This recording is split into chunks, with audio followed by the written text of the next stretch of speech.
Hello, this is Dr. Clarence R. Pearson Sr., and welcome to My View, a podcast where I offer my professional perspective on today's most pressing geopolitical and socioeconomic issues.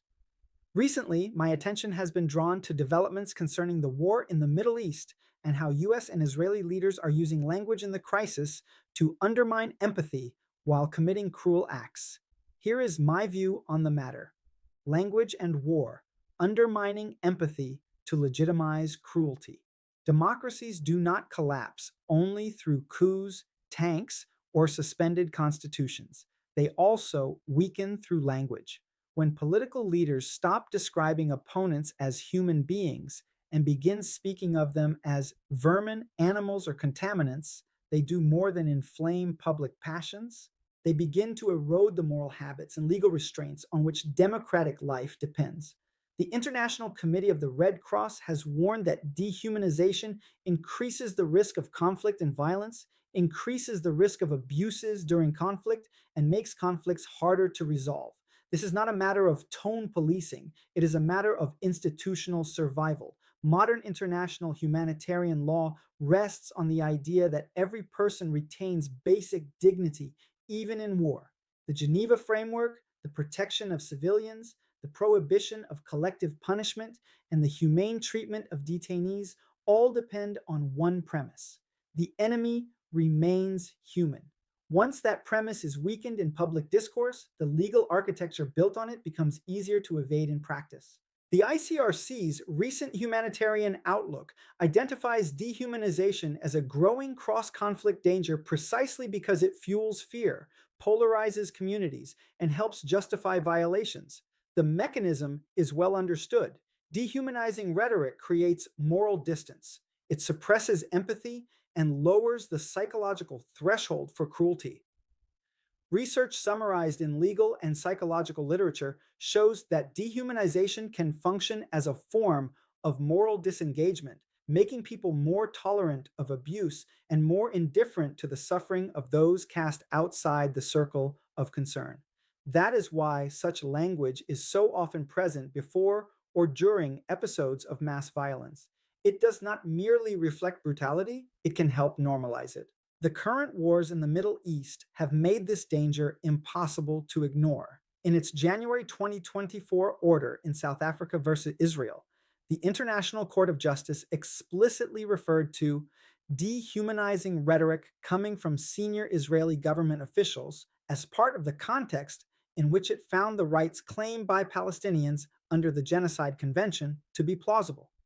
The Associated Press similarly reported that South Africa's case relied heavily on a documented record of harsh official statements, including Defense Minister Yoav Gallant's human animals remark and President Isaac Herzog's statement suggesting collective responsibility.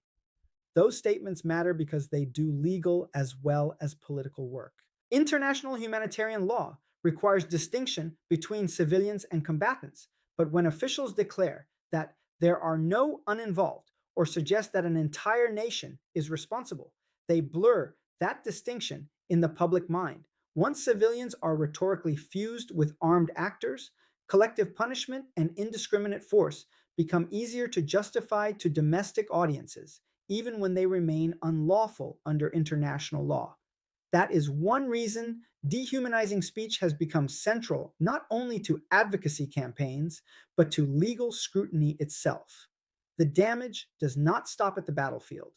Democracies that tolerate dehumanizing official rhetoric also injure themselves at home. In the United States, Reuters documented Donald Trump's use of terms such as vermin for political enemies and his claim that immigrants were poisoning the blood of the country.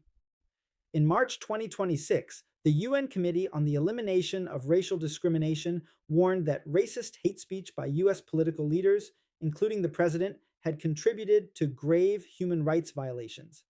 That warning was not about manners. It was about the relationship between rhetoric, public power, and actual harm. This is where the issue becomes geopolitical. The United States presents itself as a defender of democracy and the rules-based order.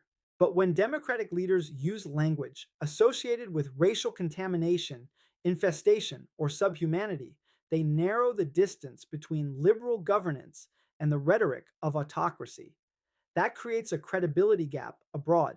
Pew found in 2025 that views of the United States had declined in many surveyed countries and that only a median of half of respondents believed US democracy was functioning well. Perception is not everything in international politics, but for democracies that depend on trust, coalition building, and moral persuasion, it matters a great deal. The same pattern is visible in attitudes toward Israel. Pew reported in 2025 that more than half of US adults held an unfavorable view of Israel, while a Brookings analysis found especially sharp declines in support for Israel's military actions among younger Americans, with only 9% of adults ages 18 to 34 approving in one 2025 survey. These trends have many causes, but rhetoric is part of the story. When military campaigns are accompanied by language that sounds exterminatory or indiscriminate, even sympathetic publics begin to reassess not only policy, but legitimacy. Authoritarian states understand the value of this hypocrisy. When democracies speak in dehumanizing terms, rivals gain propaganda material at almost no cost.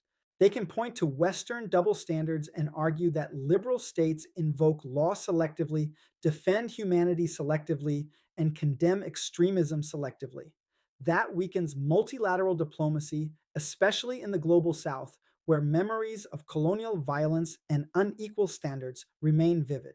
Once the language of democracy begins to resemble the language of domination, democratic coalitions become harder to sustain. There is also a strategic cost closer to the front. Dehumanizing rhetoric tends to widen wars rather than end them. It hardens identities, validates maximalist aims, and makes negotiation appear dishonorable. The ICRC's analysis is direct on this point. Dehumanization makes conflict harder to resolve.